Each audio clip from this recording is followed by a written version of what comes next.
I never thought a LinkedIn contact would be the one to save me from such a debacle. This is day 10 of driving my EV from Houston to DC, part 1.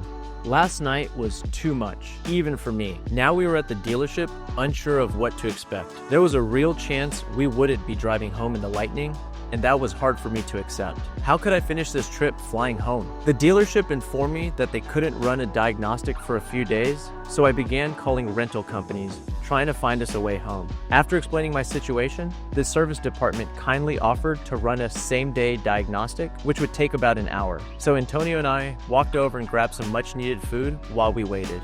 When we returned, the diagnostic showed nothing wrong. I was confused. Something was clearly off. The dealership told us they cleared some error codes and suggested we try to charge again. But of course, it didn't work. The charger said it was in use, but there was no charge and the charger got stuck again. It felt like deja vu from day one, only this time it was even worse. I called customer support, but they weren't much help. Another EV owner tried to assist me, but nothing worked. In that hour, 2 other EVs charged while I was stuck.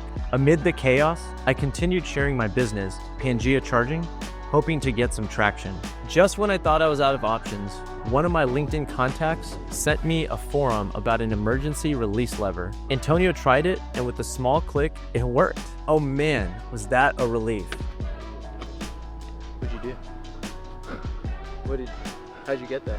I pulled it more, the yellow tab. We returned to the dealership, unsure of our next move. The only options were to rent a car and drive, or fly home. After all the stress, we decided flying was the best choice. While I was on hold with Ford to confirm warranty details, the dealership gave us a tour of the F-150 Lightning's powertrain. It was fascinating to see the battery pack on display, and I even tried to pick up one of the modules, reminding me I should hit the gym. As we unloaded the truck and called an Uber to the airport, I couldn't shake the feeling of defeat. After coming all this way, why did it come to this? Filming content about driving my EV from Houston to DC, only to burn jet fuel in the end because we couldn't get a fast charge? That's not the story I plan to tell.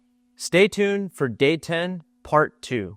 The idea was to really pump up the industry, and I don't know how well this story is going to go over with people like, oh, so you ended up flying home?